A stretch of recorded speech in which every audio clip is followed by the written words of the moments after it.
Boa tarde, meu nome é Bárbara, eu sou formada em filosofia pela UFT, sou especialista em ética e ensino de filosofia pela UFT também, e sou mestranda pelo Profilo UFT, né? E hoje eu atuo dentro da educação básica, dentro de uma escola periférica da cidade de Palmas, Tocantins, né? Mas esse primeiro projeto, que é o projeto que está amarrado com o mestrado, ele foi feito, né, dentro de uma escola militar. Esse projeto ele foi feito em 2019, né, então era uma conjuntura política diferente, né, mudanças, né, aconteceram durante esse processo, mas vou compartilhar com vocês, né, o que eu fiz durante esse período, né. O objetivo dessa comunicação é apresentar os resultados parciais da pesquisa desenvolvida pelo Profilo UFT, junto aos estudantes do ensino médio no Colégio Militar, no estado do Tocantins, em Palmas. Trata-se de uma pesquisa prática, interventiva, com abordagem interdisciplinar, orientada pela perspectiva da teoria da sociedade do filósofo Herbert Marcuse. Atualmente, a educação brasileira ela vem privilegiando áreas do conhecimento em detrimento de outras áreas, com vista na formação técnico-científico, voltada para o trabalho conforme o modelo de organização social capitalista, né? Nos deparamos, pelo menos na região aqui de Palmas, Centro-Oeste, é muito forte a questão das escolas militares, cívico-militares, né? Então, tem uma adesão muito grande dessas redes públicas às corporações cívico-militares aqui no estado, né? E a gente não pode deixar para lá que por trás disso há um discurso ideológico, né? Essa adesão tão bem vista dentro da sociedade, né? Algumas coisas que eles falam, né, dentro de pesquisas é que é uma escola boa para diminuição da violência, né? São escolas que têm notas boas, né, por exemplo, em índices como IDEB, entre outros, tem disciplina dentro da escola, e além de ser o próprio status de você estar numa escola pública e militar. Aqui em Palmas, essas escolas militares, elas atendem a uma classe, querendo ou não, média, né? Já que eles não têm, né, condições financeiras para colocarem os filhos em escolas particulares, né, tem essa opção. Isso foi revogado, mas até pouco tempo atrás existia uma peneira para você entrar dentro de uma escola militar. Existia uma prova, né, de aptidão para você entrar dentro dessas escolas, né? Diferente das outras redes públicas, de outras escolas da rede pública, né?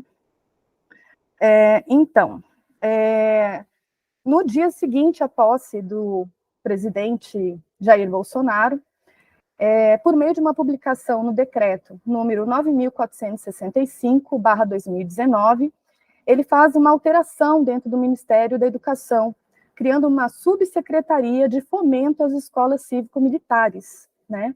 Então, é dentro desse contexto que nos deparamos com o fenômeno da militarização das escolas públicas de Palmas, onde se observa uma realidade que invade o campo educacional com o espectro na militarização com base na vigilância e padronização de condutas, exigindo uma análise que mostre as intenções e o contexto subjacente ao processo formativo em curso, apontando como a militarização do corpo interfere na formação humana.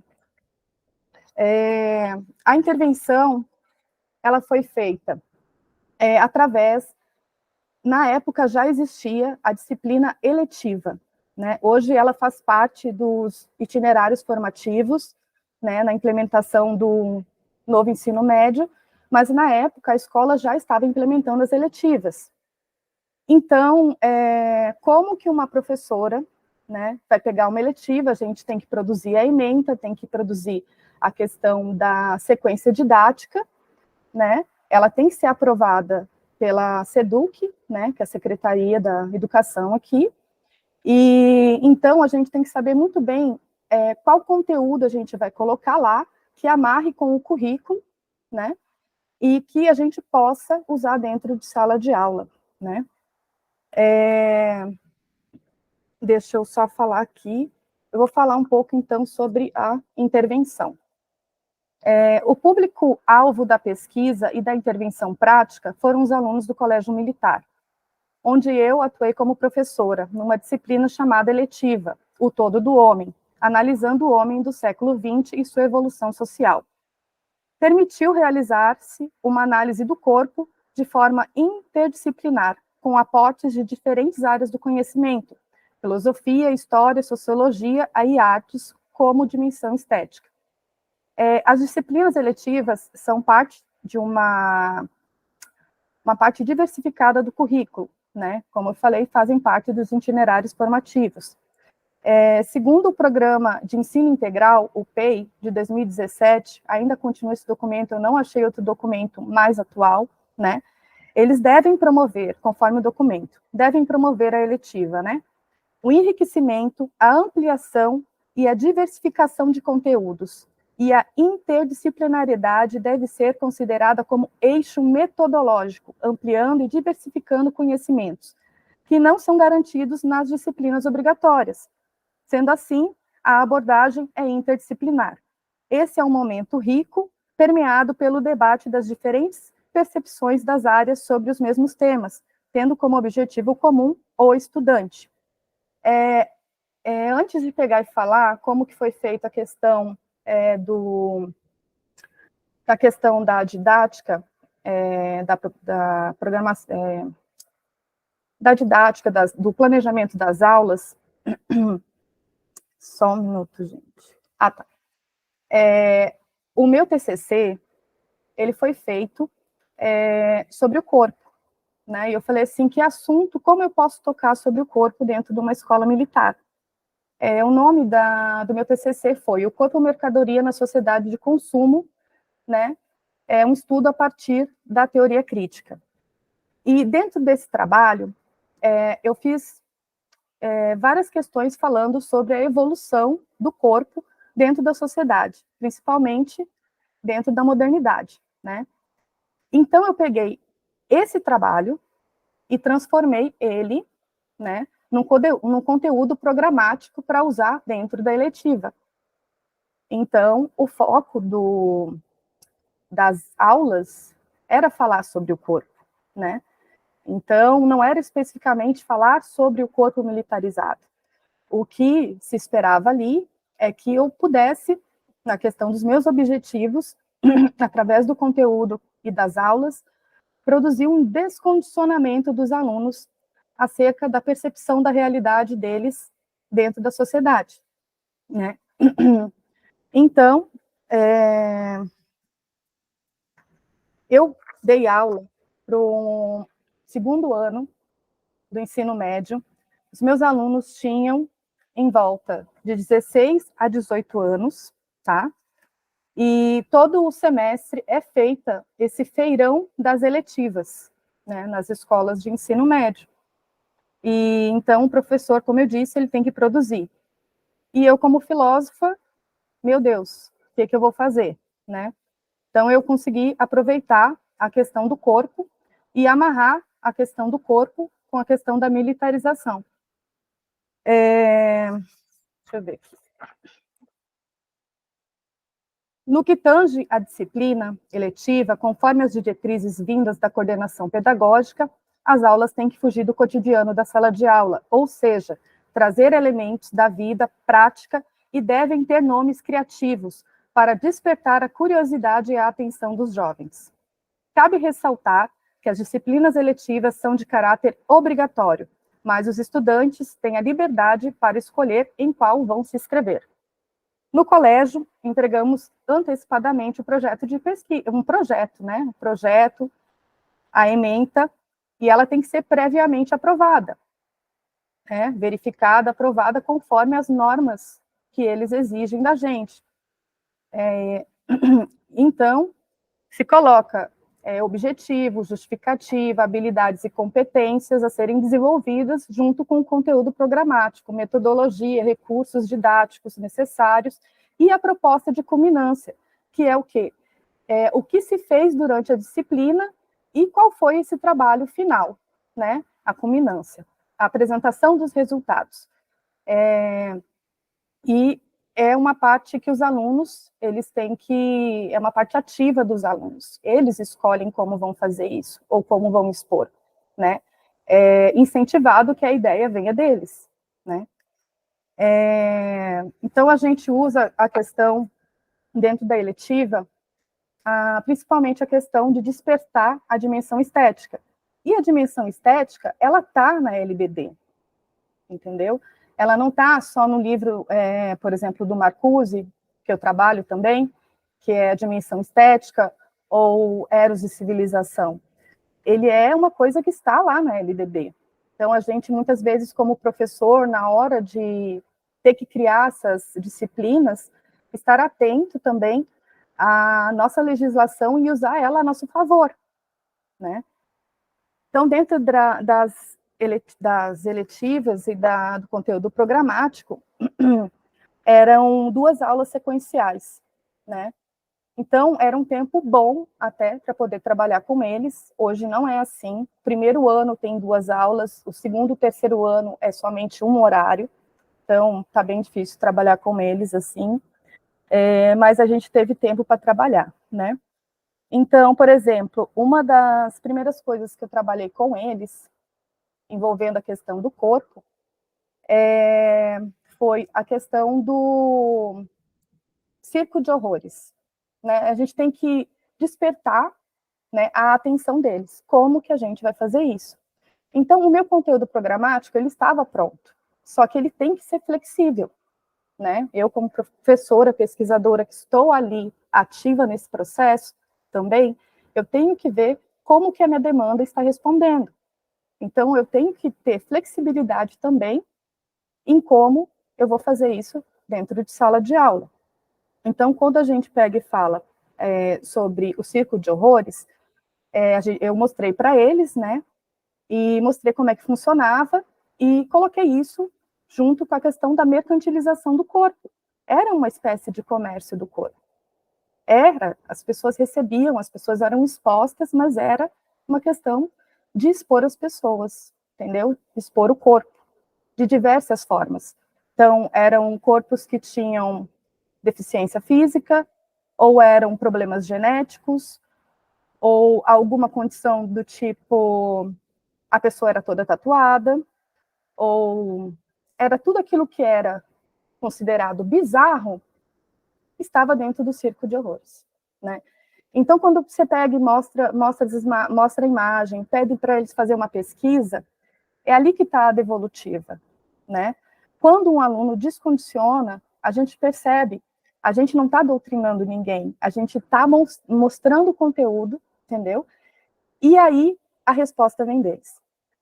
No caso, um dos alunos fez uma pesquisa e mostrou que uma das pessoas que participava do circo de horrores, que tinha uma deficiência física, quando ele se aposentou, ele arrumou outras pessoas que tinham deficiência física e era como se ele fosse o produtor, né?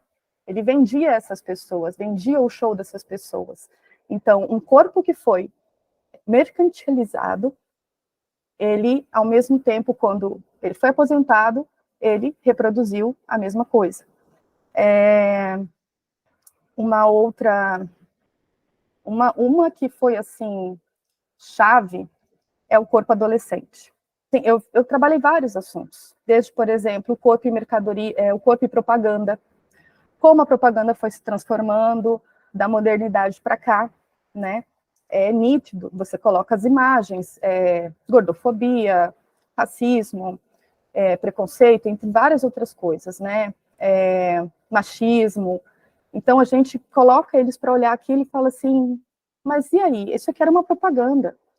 E esses dias atrás trabalhei com meus alunos sobre propaganda dos anos 90, e é um absurdo as coisas que a gente vê, né? Então, é interessante ainda continuar trabalhando sobre essa perspectiva de propaganda, porque elas influenciam o corpo, elas influenciam a sociedade e como a gente enxerga o corpo e como a gente consome isso, né? E, tá, como eu estava falando, a que mais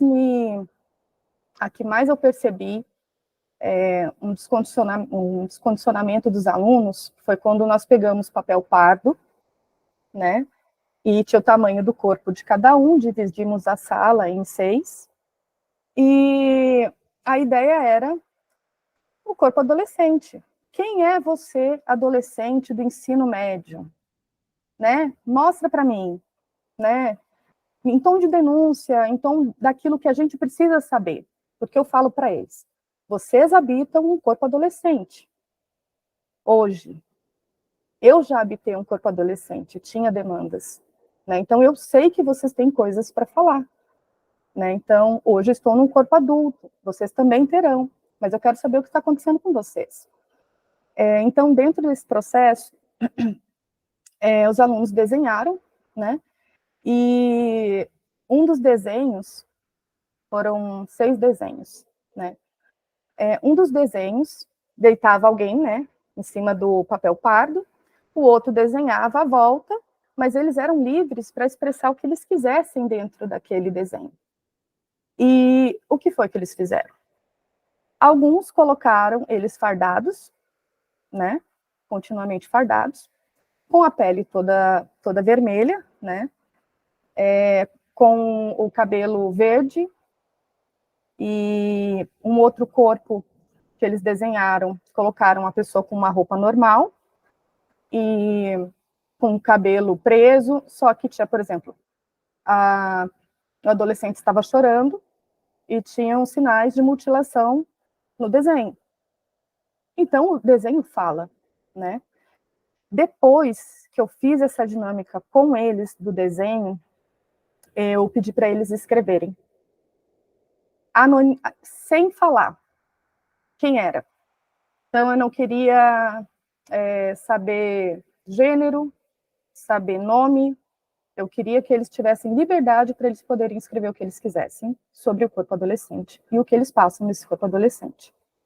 Né? Então, saiu coisas riquíssimas dali, né? Então, eu continuei a aula, por isso que a gente fala que a gente dá uma aula, a gente tem que ter uma percepção, não, aqui dá para poder estender um pouco mais sobre esse assunto, vamos ver o que a gente consegue tirar ainda mais daqui, né?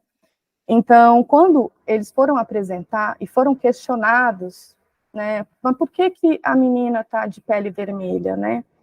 Professora, é porque aqui o sol é muito forte, né? Então, tem vezes que a gente tem que estar lá na formação e é no sol, e é muito quente, e é 2 horas, né?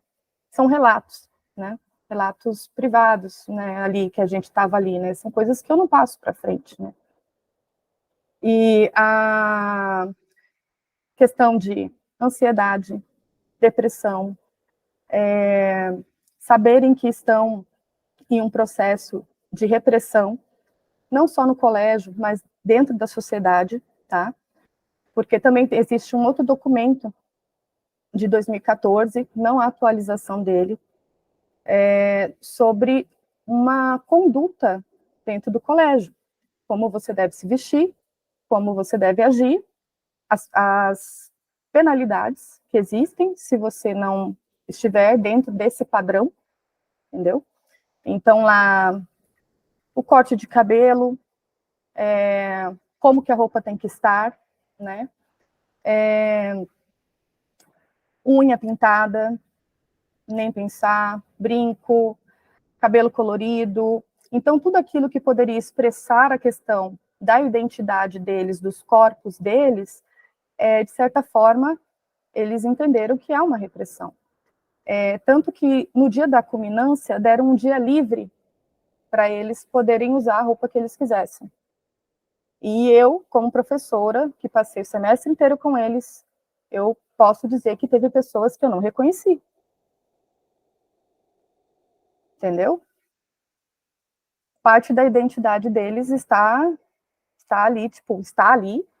Eles querem mostrar a identidade deles, né? Eles têm coisas para mostrar. E aí, tipo, como é que se faz com o cabelo afro para botar dentro do cap? Entendeu? Pensaram nisso? Pensaram nessas demandas de diversidade, de pluralidade dentro da escola? Então, a dimensão estética, ela entra aí, na formação de todo esse projeto, entendeu? De descondicionar e mostrar, né, possibilidades e alternativas para eles, diferentes daquelas que eles estão introjetados, de certa forma, a consumir, né? Então, acho que é isso que eu tenho para compartilhar com vocês hoje.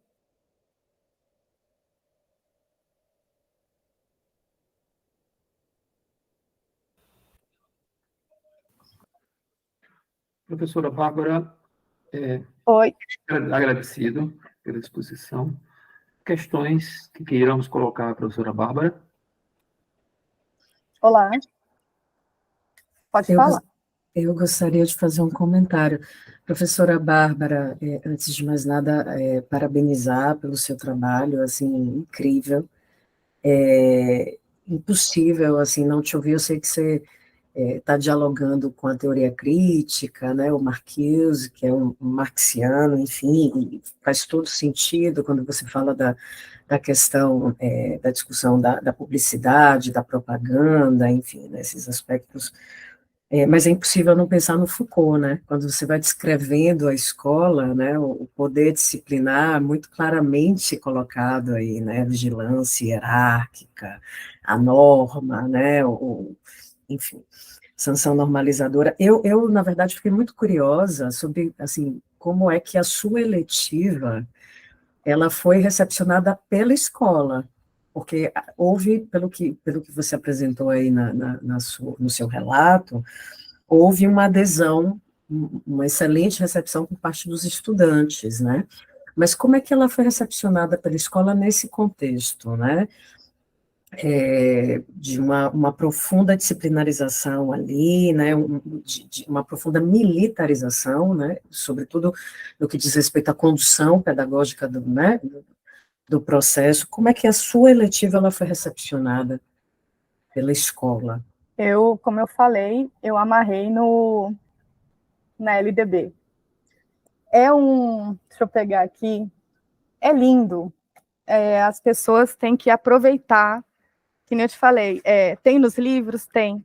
Mas quando você pega um negócio desse, peraí, deixa eu achar aqui rapidão. E aí, você tem respaldo. É lógico que eu vou escolher as palavras que eu vou colocar lá. É lógico que a linguagem que eu uso num documento que eu vou mandar é uma linguagem diferente, entendeu? O que eu faço como filósofa dentro da sala de aula tem muito a ver com como eu vou fazer isso. Se um outro professor pegar e usar o conteúdo programático que eu fiz, ele vai fazer de uma forma diferente, né? Então, na minha perspectiva como filósofa, né, não tive como não fugir e tentar tirar deles outras coisas, né? Eu, inclusive, fiz uma ementa de uma nova eletiva, enquanto eu acho aqui.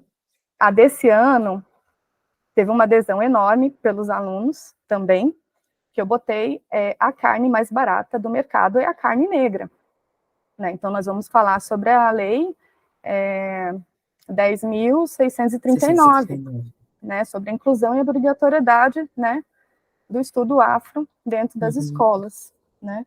Eu acho que eu não vou ter ele aqui amarradinho, mas está na LDB. Vai falar sobre formação ética, política e estética, né? São incisos grandes, detalhados, falando sobre diversidade, pluralidade, sobre várias coisas voltadas para isso. E o corpo, ele está conectado com todo esse processo, entendeu? De sensibilização, de afeto. Então, não tem como o corpo não estar lá, né? É o corpo que está nesse processo, né? Então, é sempre assim, saber como fazer. Eu tive medo, né? Mas, assim, eu não quis falar mal em momento nenhum da escola que ele estava, mas é a questão de descondicionar os corpos, não só para a questão militar, porque esse projeto, se você tirar a questão da militarização, pode ser usado em qualquer outra escola, como eu estou fazendo, entendeu? O corpo ainda continua sendo o centro do objeto dos meus estudos e das minhas pesquisas, né? Junto lógico, com a teoria do Marcuse. Eu nem me estendi sobre a teoria do Marcuse, eu queria dividir com vocês justamente a questão da prática, né? Porque a gente fala de teoria, tá, o pessoal já abarrotado de teoria, e a gente precisa justamente entender como é que funciona esse processo. Então, eu tive medo, mas eu consegui. O mesmo acontece na escola que eu estou agora, que é uma escola de periferia, né? Então, por isso que eu quis amarrar esse outro assunto com eles, entendeu? Então, assim, é saber o que você vai colocar lá. Não usei, fiz uma nova eletiva. Qual é a lei? Tem uma lei lá que me dá respaldo para falar sobre coisas que eu quero tocar, entendeu? Ok, professora Bárbara. Mais alguém quer colocar alguma questão para a professora Bárbara? Permita-me, então, colocar uma questão, professora. Primeiro, parabéns pela ação pedagógica, parabéns pela pesquisa, parabéns pela exposição aqui e agora. Eu queria te colocar uma questão que talvez seja uma questão menor dentro da tua pesquisa, mas que é uma questão que preocupa a um professor de teoria do conhecimento, que é a seguinte: tu falaste a expressão mais ou menos assim, o adolescente, você habita um corpo, agora você habita um corpo adolescente, eu já habitei um corpo adolescente, habito agora um corpo adulto, vocês habitarão um corpo adulto também no futuro, provavelmente. A minha pergunta é, o que é isto que habita um corpo? Quem habita um corpo? Porque a gente usa, pelo menos o Marcuse usa o Freud, né? Então, uma das coisas que eu passei para os meninos foi princípio de realidade e princípio do prazer, e também trabalhei com eles ego e de superego, né? Então, da formação do eu, né? Então, eu me apropriei desse eu, né, para pegar e mostrar para eles que eles são uma pessoa, né, que eles estão ali numa pressão dentro da sociedade, numa pressão, né, porque o Marcuse fala dessa introjeção, que ele coloca até como uma mímese, né, que o exterior entra dentro da nossa individualidade, né. Então, foi mais ou menos pensando nisso que eu fiz essa questão aí. E eu me perdi, gente, me desculpe. Não, tá, porque assim, deixa eu só recolocar a questão, resumidamente. Se eu não sou o meu corpo, se eu não sou o meu corpo, o que sou eu, então? Quem sou eu? Eu acho que o corpo está vinculado com tudo. O corpo, ele é a parte, vamos dizer assim, a gente poderia falar o corpo, a pele, ela é a parte que tem acesso ao exterior, né? Então, por isso que eu acho importante a questão de abordar o corpo. O seu eu está ali, né? Como você pensa, né? E o seu corpo também está ali, né? Eu passei, quando eu fui dar a introdução da disciplina, eu falei sobre, desde o começo, as concepções que se tinham sobre corpos, né?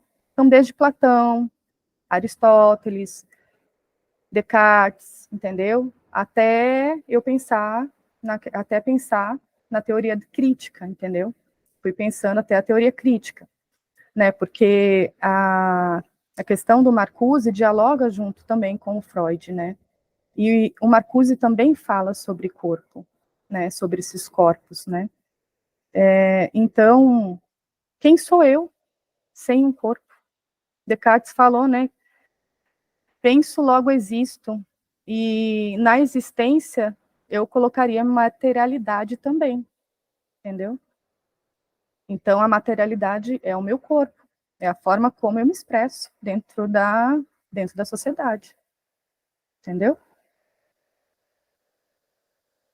Não, está correto. Perdoe por insistir, mas assim, a questão se eu não sou o meu corpo, mas eu habito o meu corpo, a impressão que dá é que existe uma dualidade.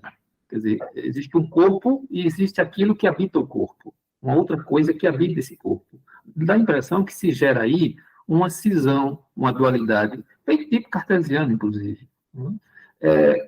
Ao mesmo tempo, essa dualidade, ela é discutida, ela é contestada, digamos assim, mais do que discutida, ela é contestada já há muito tempo, pelo menos assim, desde meados do século XX, a gente pensar no Merleau-Ponty, por exemplo, e outros, inclusive, na verdade, eu acho que um dos esportes prediletos de vários filósofos do século XX é bater no Descartes, a esse respeito do dualismo. Então, o dualismo, essa distinção entre um corpo e um eu, é bastante debatida e contestada no século XX, e no século XX principalmente. Daí eu perguntar, né? Se eu não sou o meu corpo, mas eu habito o meu corpo, quem sou eu? Não, eu acredito sim que nós somos um corpo e nós habitamos ele. No caso, eu não trabalho com a dualidade com os meninos. Eu trabalho que nós somos um só, entendeu?